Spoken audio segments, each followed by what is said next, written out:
Hello, Olly here. Just before we start unwrapping the week, I wanted to remind you about The Week magazine. It's the perfect news source for open-minded readers like you, delivered to your door each and every week, including a selection of news, reviews and opinion from more than 200 UK and international sources without partisan bias. And we've got a special offer for you just for listening to this podcast. If you want 6 free issues and a free Moleskine notebook, then go to theweek.co.uk/offer and enter the promo code POD25. That's theweek.co.uk/offer and the promo code POD25. And now, on with the show. It's the week ending Saturday the 25th of July, and this is The Week Unwrapped. In the past 7 days, we've seen the UK government finally publish a long-awaited report into Russian interference, Kim Kardashian West speaking out about Kanye's bipolar disorder, and China successfully launching its first unmanned mission to Mars. But we're here to bring you some stories that passed under the radar this week. Big news not making headlines right now, but with repercussions for all our lives. I'm Olly Mann, and let's unwrap the week. And joining me today from the week's digital team is James Ashford from Money Week, Mr. John Stepek, and the man whose fault this all is, the Week magazine's founding editor, Jeremy O'Grady. And James, you're up first. What do you think this week should be remembered for? Why you shouldn't believe anything we say on this podcast. The president, by the way, reached a major milestone yesterday, and I don't feel like this has gotten enough attention. According to the Washington Post, which has been keeping track, I guess, yesterday, Trump told his 2,000th lie since taking office. So happy lie 2K, everybody. 2,000 lies in 11 months. He's averaging 5.6 false claims a day, which is impressive considering the fact he's only working about 2.6 hours a day. He really packs it in. Jimmy Kimmel back in January 2018. The Trump tally has increased since then, I suspect. James, what's happened this week? Well, this week there's been a new study published in the Journal of Psychiatric Research and Clinical Practice, which has found that 13% of people consider themselves to be pathological liars, which means they tell about 10 lies a day. So interesting actually listening to that clip which said Trump tells 5.6 lies a day. I don't think he would be classed as a pathological liar according to this study, which is a bit odd. The researchers behind this study have essentially argued that pathological lying should be made a diagnostic entity. They argue that it impairs social and occupational function, so it's a real problem for the people who do it. The thing that struck me as odd about that is that my instinct is that small lies can actually kind of smooth over social and work situations as opposed to making them more problematic. So I don't quite understand why that's their kind of leading reason to make this a diagnostic entity, but I think there is some validity to the argument that it should be. Okay, I mean, it's a fun topic and we'll have a good laugh, I'm sure, talking about lies in just a second. But why pick this as your story of the week? Why do you think they're doing this research now? And is it this diagnostic thing that concerns you? The diagnostic thing is interesting, but it's not the main point for me. So the reason that I picked it is because I have a relatively long-standing interest in the idea of social trust. Because I heard it... Or do you? Nice. Just joking, we can do that throughout the whole episode. People will love it. Or can we? Oh no, come on. It's like a panto. I think that it's very interesting, social trust. It's this idea that if you can have relationships within a society where people trust one another, then that society has much more social capital and it will function better. And this has been proven throughout the years in various, different academic studies that not only do people get that feeling of social trust, it actually means countries' economies and things do better. Because if you have situations where less kind of regulation is needed to police people's behaviour, but people just instinctively trust one another, then you're much more likely to get productive relationships between people, which, as anyone who works in business or government or anywhere in the world really, knows that relationships are the basis of a lot of successful workplaces. Okay, but if we're going to actually apply that metric as an indication of successful governance, John, you need some pretty robust research, don't you? And I know this has been scientifically published, but I don't know, asking people to self-identify as liars doesn't seem that scientific. Well, that's the interesting thing. I mean, I wonder how they actually proved that the people who described themselves as pathological liars weren't lying about that. I thought the study's interesting. I do question, they kind of asked people how often they lied and whether other people described them as liars, but also if they thought of themselves as liars. And I thought one of the interesting points that maybe didn't come up there was that the amount of distress that a lot of the people who described themselves as liars described it causing them. I mean, clearly you can see that lying a lot and getting found out is going to be stressful, or even if you don't get found out, you're always forgetting which lie you told. I thought that was possibly where the diagnostic aspect is coming from, because they're thinking this is the point to which pathological lying actually becomes a problem for an individual, and it starts to damage their life because they basically simply can't prevent themselves from lying. It's almost like a kind of compulsive thing. That's very interesting because it's slightly different from the social trust aspect, and that Donald Trump, before I heard it was 5 lies rather than 10 a day, I would have described him as a pathological liar, but I doubt he would describe himself as a pathological liar. And I also very much doubt whether it disturbs him, the level of lying that he does. There's almost two different things here.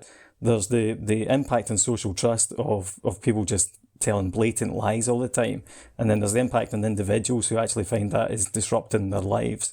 There's also the issue of context, isn't there, Jeremy? I mean, it's one thing lying to your partner in a relationship, especially 10 times a day. That's generally frowned upon. But I mean, in the workplace, massaging the old figure here and there, exaggerating your company for PR, I mean, that's part and parcel of working in many offices. Yes, I absolutely agree. I'm very suspicious of all of this because I think we all lie some of the time. For a start, I think we should remove politicians from the equation because it's their business to be economical with the truth. And I agree there is a spectrum there, of which Trump is very much at one end of. But nevertheless, there are different circumstances. What bothers me about this is the general scientistic grab to pathologize things. Any decent pathological liar would never report themselves as being a pathological liar. So the 13% figure, which also mixes up those who self-report as pathological and those who think others think of them as pathological, two completely different categories. So it seems highly suspicious to me. I think most people who report themselves as being pathological liars are probably narcissists rather than liars who are keen to appear more interesting than they actually are. In general, I think most of us are actually not pathological liars, but strategic liars. But perhaps some people, James, feel bad about themselves for doing it afterwards. And that, I suppose, can be the useful thing about having a label like this, can't it? It's a bit like using terms of addiction for sex or pornography, for example. That's something where a lot of people are dubious and suspicious about that being a categorisation of addiction, but at the same time it's allowed a lot of people to be able to explain why they feel shame or embarrassment about the amount of times they're looking at porn, for example. So I wonder with this whether someone can say, look, I feel bad because I know that I spend my whole day lying to people, and that's a problem. It's a bit of a semantic argument, isn't it, in a way, because people do refer to one another as pathological liars just for lying a lot, whereas you can talk about things like sex addiction being pathologised. I think those things make more sense because I think that there you've got kind of quite a clear detriment to people's lives if they have those addictions or those kind of compulsions, whereas with lying it doesn't seem to have that same detrimental effect. As we've talked about Trump lying a lot, it's certainly not doing him any harm. And actually I think that there is a tendency for politicians to lie more brazenly now and not have to be too ashamed about being caught in a lie. It used to be that kind of ministers, as a matter of course, would resign if they were caught in a lie. Now there's less shame. So I think there's much more of a case that ministers or politicians around the world are now more prepared to just wait for the lie to pass them by. And do you think that's right, Jeremy? Because you said politicians should be excluded from this study, implication being politicians always lie, but do they lie more than they used to? I think that is a moot question. What is the truth, I think, is that they are much more easily caught out in lying because of the structures of the internet, because the ease with which we check up on them, and because in Trump's case and in many others, they also expose themselves much more by actually communicating with us much more, albeit in pretty hateful ways very often. So I think the opportunity to expose their lies has increased enormously. Part of the distrust, the social distrust that James is talking about has to do with the loss of deference that we have for this profession and these people. And part of that loss of deference, part of the cause of it, I think, is because they have become so much closer to us. Yeah, I mean, on that, John, do you think that's a broader point for everybody? Because obviously we know that Twitter is famously host to many of Trump's truths. But for you and I, just chatting to our friends on Facebook, the trend of exaggerating your lifestyle to impress someone is a lie that's facilitated by social media, isn't it? Oh, definitely. I mean, lifestyle exaggeration's a big thing. And going back to the point of social media, the other issue I think that's interesting about that is that we often talk about the importance of free speech, and about which I'm 100% behind. But one point that's easy to forget is that 30 years ago, an anonymous individual would have had almost no platform with which to communicate their views to a wide audience. If you wanted to write a letter to the newspaper, then you had to give your name and address. So even if it was published anonymously, somebody would know who you were. These days, you can stick anything you want on Twitter, and as long as you have a exciting enough message, then you can get a big following. And obviously the algorithm rewards exaggeration, it rewards sensationalism. So I think that there's an arms race at that point to get clicks, and that definitely doesn't help with the quality of debate, and also the desire just to blow things out of all proportion, to the point where actually it is just a lie rather than a valid but exaggerated point of view. I suppose the alternative way of looking at all this research, Jeremy, is just to say it's sort of breaking open the taboo. It's being honest about how often people do lie, and maybe people shouldn't be stigmatised about it and be honest about the amount of times they massage the truth just to get through life. Well, I suppose it depends on how you approach this in the first place. For me, it comes as no shock at all that people lie all the time, and I think 13%, if that's a reflection of how many people do a lot of lying, is far too low. My quarrel is with the pathological nature of it. It's just what we all do a lot of the time. A lot of white lies, very necessary for a piece of the social glue that keeps us all together and makes us stop hating each other. But if you come in, as I do, with a fairly low estimation of human beings, affectionately aware of their tendency to misbehave, then the idea that they lie a lot of the time shouldn't come as a shock. But for those of us to whom it is a shock, I suppose this study will be of some use. All right, John, you're up next after this, and no lie.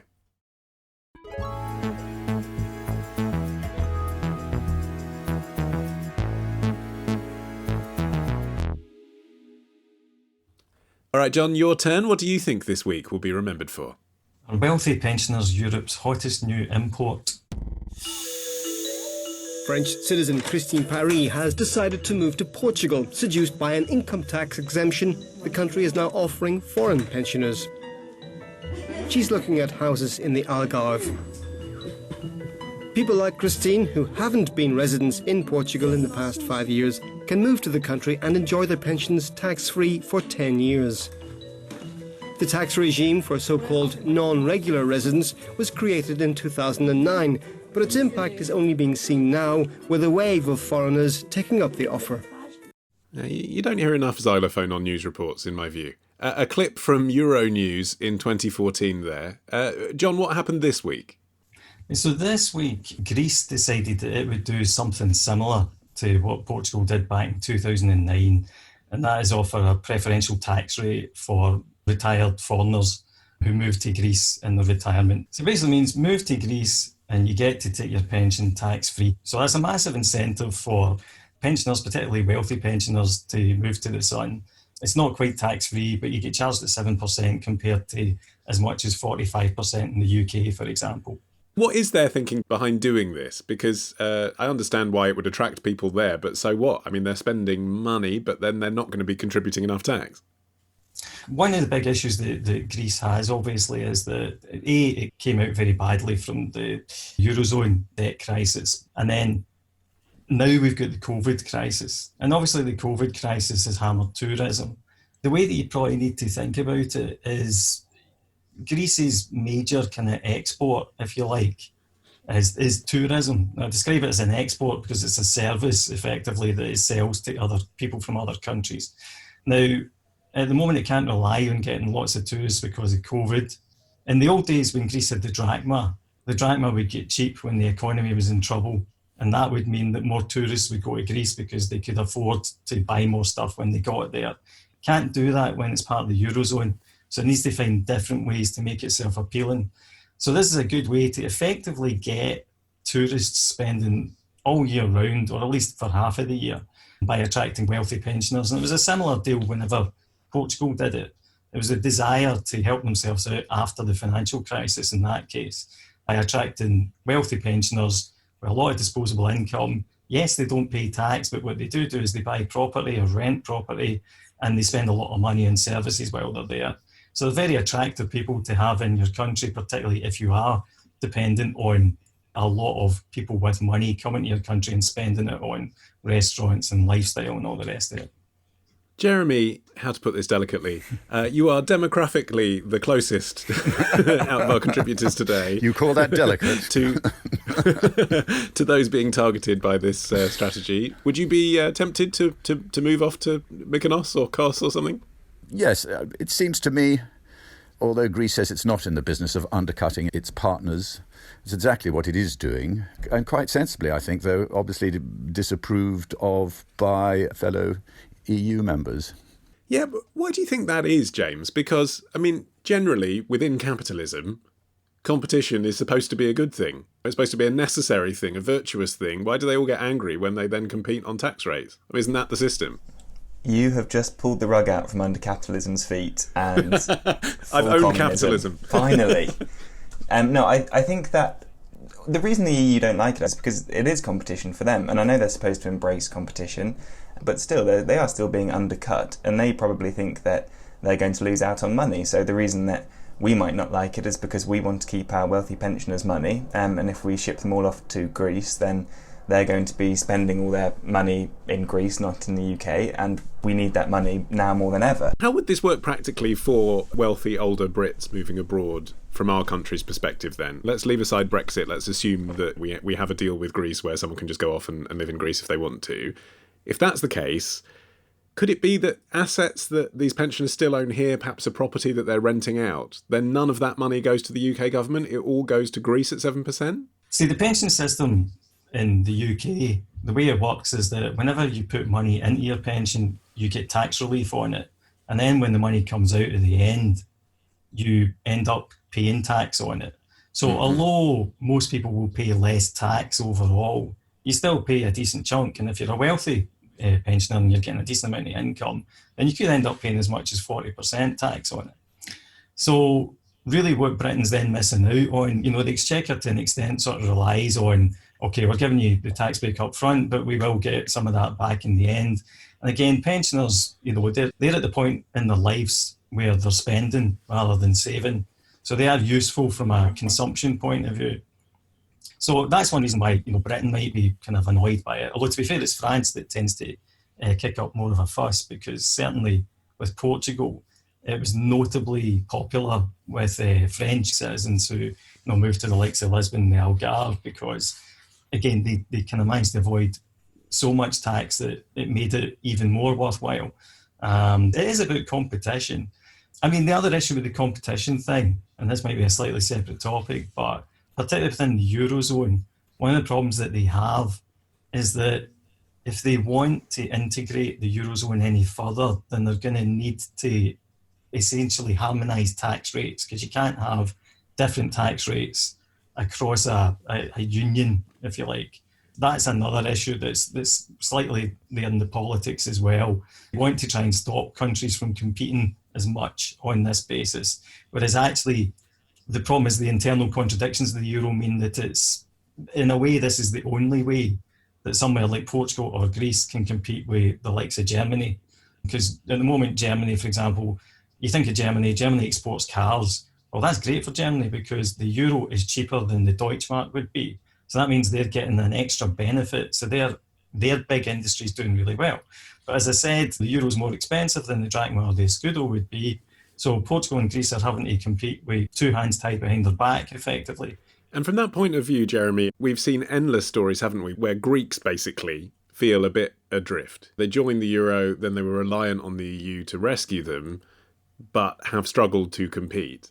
You can understand why, given the situation John's just outlined. This sort of policy might be quite popular in Greece. Absolutely. They would be very ill-advised not to pursue it. But John is absolutely right that this is obviously anathema to the larger project. If everybody is allowed to compete, then the idea of being able to control a single currency by imposing similar fiscal regime goes out the window. So at some point they're going to have to either come to agreement that from now on they can't try to get competitive advantages this way and will have to rely, so to speak, on handouts from the centre, which is what large, richer countries want, or they're going to have to say, no, we want to go on being able to take advantage of tax competition generally. And I wonder, James, whether this is really just a taste for what's coming down the road. I mean, as you're the youngest of our panel today, you look ahead to your retirement and people in your generation retiring. I imagine by then, assuming after the virus, things return to what they were in terms of cost of flights and stuff. People from the UK will be retiring all over the world. They'll be looking at Thailand, they'll be looking at India, because that's the generation they're in. They won't just be thinking about Europe anymore. It's interesting, isn't it? Because that has already been an option for a while. You already do have people going and retiring around Europe and, as you say, going on to Thailand and things. But not everybody's doing it. So there are reasons that older people choose to stay in the UK. And I guess family is a big one. If you have kids who are in the UK and grandkids, you might want to stay here. If you feel a cultural affinity with the place that you've been living your whole life, it might seem a bit unusual to kind of escape somewhere else and spend your last year somewhere that you're not as familiar or comfortable with. I'm not expecting there to be a huge change in the very near future, although obviously the world will be adapting and becoming even more globalised over the coming decades. Is that obvious? Retire in... I think that the trend has been towards more globalisation. I think obviously at the moment with the pandemic there's been a massive stop, which has been uncomfortable for a lot of people. But I think that there have been more international personal relationships, more international business relationships. The EU is certainly trying to hold itself together at the moment, and that's why we've seen things like this huge coronavirus bailout, which the EU agreed this week. There will be a trend towards globalisation, and there has to be, especially for European countries like Greece, because they do rely on their partners. Is this a long-term trend or a short-term trend, this kind of giveaway? Assuming that there isn't some regulatory framework change that means you can't do this anymore, do you think we'll be seeing more of this kind of thing from countries all over the world? Or is this just because Greece has really been suffering, then the pandemic happened, so they're copying what Portugal did? Well, this is the tricky thing, because Portugal's had to rein in the generosity of its scheme, partly because of objections from other countries, and also partly because Portuguese pensioners have turned around and said, wait a minute, you're letting all these foreigners come and pay no tax, and I'm still stuck paying the tax rate that is standard. There's a little bit of internal resentment from that point of view. I mean, I can't imagine the situation if that was a policy of the British government. The phone-ins would be alight, wouldn't they? Well, yeah, exactly. It's a fair point. I mean, I'm not sure there's a tax level low enough to persuade Portuguese pensioners to move here to retire back. But I think there are far more worrying tax schemes in Europe than this one for pensioners. I don't think it's going to be that significant to the coffers of any particularly European country like the UK. But I think where you've got things like the low corporation tax in Ireland, or where you've got kind of residence for sale visa schemes, which you've got across 20 EU member states, and you've got places like Malta, Cyprus and Bulgaria who are pretty much offering people passports just for investing in their countries. Those are the kind of EU schemes that are more concerning, and they're going to be much more lucrative for the countries which are offering them to people outside of the EU. OK. Jeremy, you're up next after this.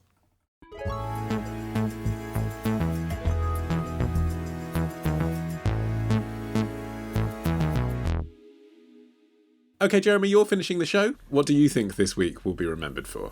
Why it's good to mix toast and porridge. Kind of weird that they punish you with food in prison. That seems very juvenile.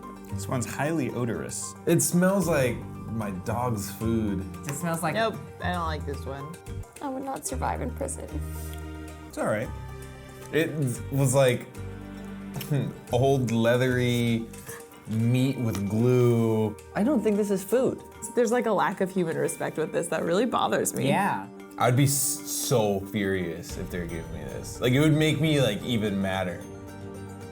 BuzzFeed staffers trying out prison food. The video is called Is This Prison Food Cruel and Unusual?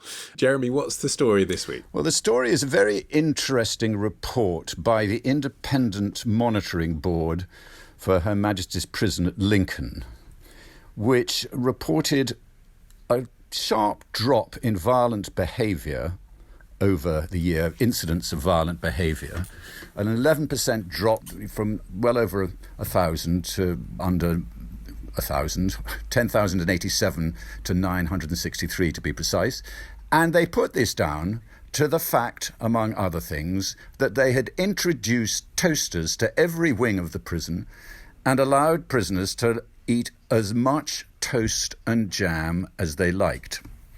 And this brings up some rather marvellous speculation about what actually it is, what element of environmental determinism explains the greater peaceability of the inmates. One theory is the sensory theory of smell, the Proustian theory that smell is the most basic of our senses in conjuring intense emotion, and the fact that the smell of toast would remind the prisoners of happier times of being at home, of childhood and so on, had a calming influence on them. I mean, we can call bullshit on that immediately, can't we? When you think about all the various smells you're going to be experiencing in prison, surely a bit of toast is not going to make up for the open sewers and everything else. I don't think we can call it. I think if the toast is masking the open sewers, then it's serving a purpose. Supermarkets have done much research on the fact that shoppers buy a lot more generally when they get the smell of bread being baked, which is why so many bakeries now take place on site. Okay, but what are the other theories then? If it's not the smell, if it's not the link between smell and memories? Again, I think all these theories may apply simultaneously rather than being in conflict. The more general theory is that give people good food and they behave better. Her Majesty's Inspector did a report in 2016 of the extraordinarily dreadful state of prison food and that prisoners were becoming more aggressive as a result.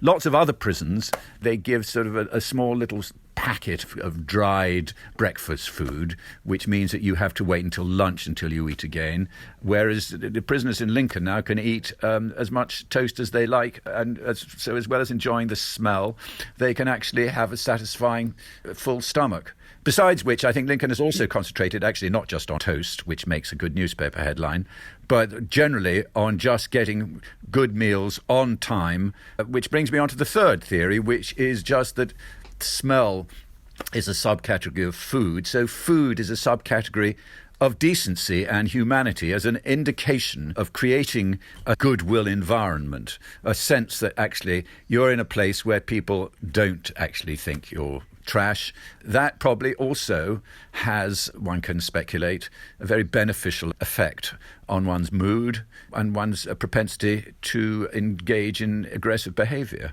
Which, John, is something that businesses have known for a really long time, isn't it? The Silicon Valley model of offering all your employees as much food as possible is partly to keep them there. Obviously, in prison, you're there anyway. But it's also because people feel happier. They feel well looked after. Yeah, absolutely. I do think that a lot of this is probably down to the full stomach aspect. People don't have blood sugar spikes and all that. The phenomenon of being hangry is well known. And I suspect if you get hangry in prison, then you're much more likely to do something than if you're, just out and about in the workplace. Companies have known for a long time, or certainly marketing people have known for a long time, that if you kind of pump certain scents into shops and things like that, then people's propensity to buy goes up. There's a pretty famous study from, about 10 years ago now, I think this experiment was. They did an experiment at a petrol station that had a kind of coffee shop in it, and they pumped around the smell of coffee, and apparently the sales of coffee kind of trebled. A lot of these studies, you don't know how seriously to take them because, you don't know if they're being replicated elsewhere, and also people do like to talk these things up. If you can offer a lot of free food as an employment benefit, then there's a cost-benefit analysis there. Personally speaking, I'd prefer to get a higher wage and then go and buy my own lunch. I suppose the argument against... It's the slippery slope construct, isn't it, Jeremy? The argument against doing this kind of thing and broadening it out is you say, OK, toast is successful, great, we can all get behind toast, but then what's next? And if you make it too comfortable, the public are uncomfortable. Yes, that's true. But I think generally to make that a decent environment is going to be helpful not just to the prisoners, but to the prison staff, to the warders and the wardens and everything else, and to make people's life better. And if you can do so at low cost, that's great. What interests me, actually, one aspect of this scheme is whether or not, and I can't quite work out from the report what is the case here, whether or not Prisons all have an incentive scheme where you start at the basic level, and then for good behaviour you go up to the standard incentive scheme, and then if you're really good you go up to the enhanced incentive scheme when you can get a television in your room and more visiting privileges and that sort of thing. And I don't know whether the toast is linked to that, because they offer two very interestingly different models of human behaviour and reward. If the toast is there to incentivise people and you withdraw it from them if they behave badly, then you've started a transactional arrangement, and the whole idea of toast is as part of a transaction to induce you to behave. And I think that's rather less attractive than the idea of making it just a goodwill arrangement. Listen, we're just giving this to you as part of the fact that we know you've done wrong, committed a crime, but you also need to be treated at a certain level of humanity, and that's what we're doing. The big question that arises is, why isn't it done everywhere? That's what I can't understand. We've had so many reports about food being absolutely crucial to the way that people behave. We know that to be the case. My children had selected their schools on the basis not of anything, but of what the food tastes like. And I think most children are like that, and most prisoners are like that. The food matters. So why it shouldn't just be basic common sense on the part of every prison authority to just make sure that the grub is good, and sod the odd complaint from the irate reader that they're getting too much toast. I mean, you've just got to get on with it. I mean, that's true, isn't it, John? It's not just prisons that this applies to. It is schools. It is hospitals as well. I remember my wife gave birth this time last year, and the next morning on the maternity ward, we were offered a floppy piece of bread with no butter. Yeah, I think the big issue here is it's not so much cost as the fact that catering is an easy place to cut costs. So, the government puts these things out to tender, the lowest bidder pops up and they just accept it, and they don't really care. Now, it doesn't make practical sense. I mean, personally speaking, I prefer to think of prison as being for rehabilitation as well as an element of punishment. And the point is that if you want to rehabilitate people to some extent, and bear in mind, not everyone in prison is there because they murdered somebody or hit someone over the head.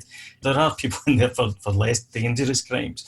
You want to get people into better habits, and I think that nutrition is one of those key areas. James? When I was working at the Ministry of Defence, I was lucky enough to do a short course with the Infantry Battle School, and we went off with a few soldiers and officers who kind of were talking to us about their experiences, and they walked us through a few days out in Senny Bridge. It was very interesting. And one of the things that came up time and time again was that the food had improved massively over the last couple of years and was such a big morale boost for them. Because not obviously they needed it for nutrition, they needed lots more calories than you might need in prison when you're sitting around all day.